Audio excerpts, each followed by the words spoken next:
ग्रामपंचायतीत घरकुल योजनेत घोटाळा तर घरकुलाचे बांधकाम न करता निधी लाटला असल्याची तक्रार। तालुका यावल वडरी ग्रामपंचायतीत घरकुल योजनेचा फायदा सरपंच यांनी आपल्या नातेवाईक व मर्जीतील लोकांना दिला असल्याची तक्रार। काहींनी घरकुलाचे बांधकाम न करता निधी लाटला तर काहींनी घरकुल नियमाप्रमाणे बांधकाम न करता निधी लाटला असल्याच्या निकषानुसार लाभार्थ्यांची निवड न करता खरे लाभार्थी यांना घरकुल योजनेच्या लाभापासून वंचित ठेवले आणि अशी तक्रार देऊन 3 महिने झाले तरी अद्याप कुठलीच चौकशी झाली नसल्याने एक सवाल उपस्थित झाला।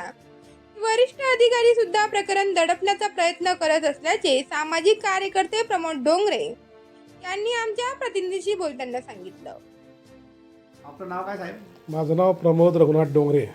काय विषय आपला वडरी ग्रामपंचायतचा? वडरी ग्रामपंचायतमध्ये घरकुलामध्ये काही प्रकरणांमध्ये अपहार झालेला आहे, जी काही अनियमितता पाळली गेली आहे त्याच्यामध्ये अतिक्रमणधारकांना घर दिले गेलेले आहेत, काही लोकांनी घर बांधलेले नाही आहेत त्यांना अनुदान दिलं गेले, सरपंचाचे नातेवाईक जे आहेत ते याच्या मागील 3 महिन्यापासून चौकशी लागत नाही। संबंधित संदर्भात कुठे तक्रार अर्ज केलेली आहे? तक्रार अर्ज दिलेला आहे। गट विकास अधिकारी यावल,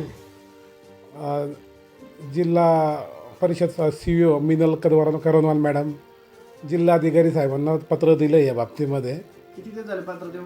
आता जवळपास 1.5-2 महिन्याच्या वरती झालं। टोटल अशा 90 दिवसाच्या वरती पिरियड झालेला आहे। अद्याप कुठल्याच प्रकारची कारवाई? अद्याप कुठल्याही प्रकारची कारवाई नाही आहे, जेणेकरून ही चौकशी लागावी आपल्या माध्यमातून आणि संबंधित लोकांवर चौकशी करून कायदेशीर कारवाई केली जावी, ही आपली अपेक्षा आहे।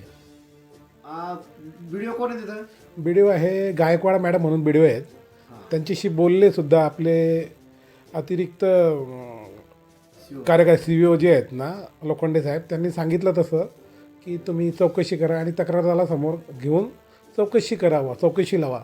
परंतु संबंधित गटविकास अधिकारी यांनी फक्त फोनवरती हो सांगितलं, त्याच्यानंतर कुठलीही कारवाई केली नाही आहे। आपण जी तक्रार करता त्याची सत्य आहे का? ती सत्य आहे। चुकीच्या आढळून आल्यास आपण सर्वस्वी जबाबदार आहात? बिलकुल सर्वस्वी मी जबाबदार राहील।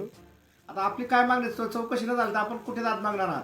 चौकशी जर नाही झाली, मी आपल्या माध्यमातून हा विषय मुख्यमंत्र्यांच्या दरबारी पोहोचवू इच्छितो, कारण शासकीय अधिकारी कोणीही कारवाई करायला तयार नाही आहे।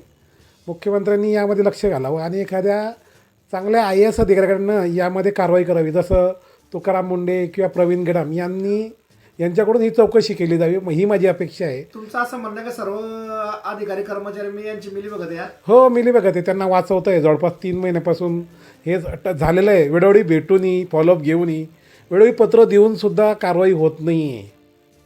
तर मुख्यमंत्र्यांनी यामध्ये लक्ष घालावं।